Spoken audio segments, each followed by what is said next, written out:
What up, fish tank people? FishtankTV.com, Dustin's Fish Tanks, trying to bring it to you on a Tuesday. That's right, we're having some fun tonight. Had some good questions. My man Aaron just bought a used tank, and he was asking me some questions, and I kind of want to talk about some because I think it's important for some of you guys out there trying to save some money.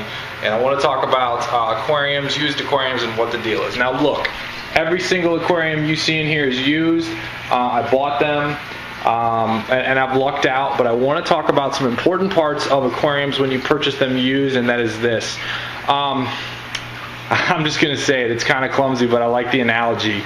If you have a tank that has the bad seals broken on it and you need to reseal it, treat it like a girlfriend that's cheated on you. You can never trust her again. Take that advice, boys, by the way.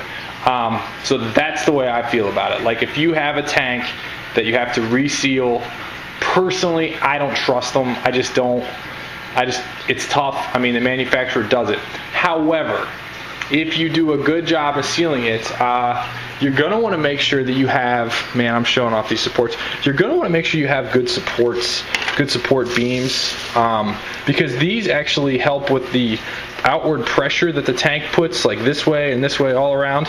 So these are very, very important, the cross support. So if you don't have them, or if yours are broken, you definitely want to look into them and make sure that you can do something with them. Steve's tank has a what's it called? It has like an aluminum bar that he put across it, and it helps him because when it's not full, it's like loose and it kind of like pops up. And then when it's full, it actually is like taut, so it's actually doing some good and supporting it. So you definitely want to make sure your cross supports are good. You can pick up a piece of aluminum pretty much anywhere, and that's what I want to talk about. It. You can get. I had a tank.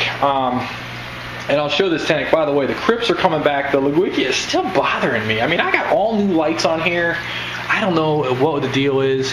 Stargrass looks cooked too. I mean, it just doesn't look that great. But then I got like the crypts and the swords are coming. So Wallstead talks about it in her book, which I need to do a whole video on her book. But the allelopathy, I believe, something was going on. Maybe just because there wasn't enough roots.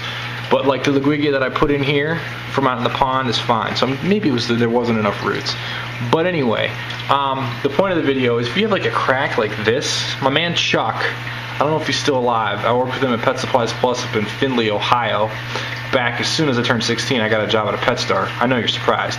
And what I did is if you have like a tank that's cracked like this, or like a small little thick crack, you can take an entire like panel out of like a 5-gallon tank and just cover it back and forth, back and forth, back and forth, back and forth in silicone. So it's just completely covered in silicone.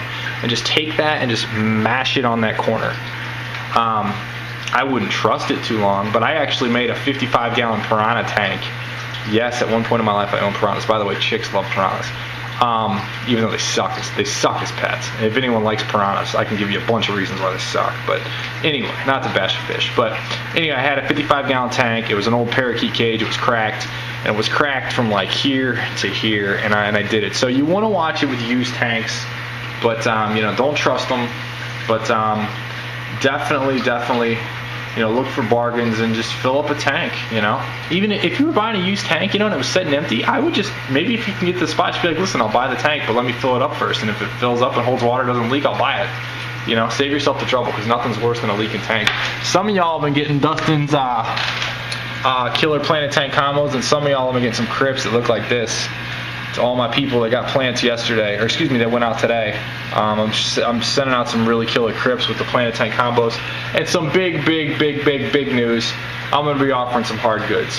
So you're going to be able to buy hard goods online, some of them from me on Aquatic Jungles. I'm going to be only doing products that I've used, support, and the whole deal. So I'm really looking forward to that. I'm going to have to roll out some of Dustin's Dirty Dough Dirt, or Dirt Dough, or I don't know, think of a cool name. I think Dustin's Dirt Dough kind of sounds cool, so we might be rolling some of that out too. My recipe, rolling it out to you all. I just kind of got to figure out how I'm going to ship it, because it's probably going to be expensive to ship. And I'm trying to compete with the monosoil, that overpriced garbage, which leads me to the mono tank, which I'm probably going to do around Thanksgiving, maybe Christmas, who knows. So that's what I'm doing. Be careful of your tanks when you're buying them used, but definitely, look out, try to fill them up, make sure they got cross supports, look for cracks, make sure they haven't been resealed, and yeah, that's pretty much it. Also, I saw the Bosemani acting like they were breeding the other morning. So I'm trying to figure out what to do with the clown loaches. And I got a cool trick to get clown loaches out of your tank. I don't know what I'm gonna do. I might put them in. I don't know what to do. I gotta figure out a way to breed those Bosemani again. But I don't ever get rid of the fish. So like, I'd breed them. I just keep them all because I like them. Because that's how I roll. So anyway, welcome new subscribers. Appreciate all the feedback on what to put on the hard goods. Let me know what you want to see as far as hard goods. I'll be doing a lot of products obviously that I use, but if there's something specifically you're like, yo, I'd buy that from you, let me know. I'll hook it up. I got some CO2. I got people talking about black sand. I've got some big driftwood coming too. Big driftwood. I got some Madagascar lace coming. I'm having a lot of fun with this stuff, folks. So rock on, fish tank people.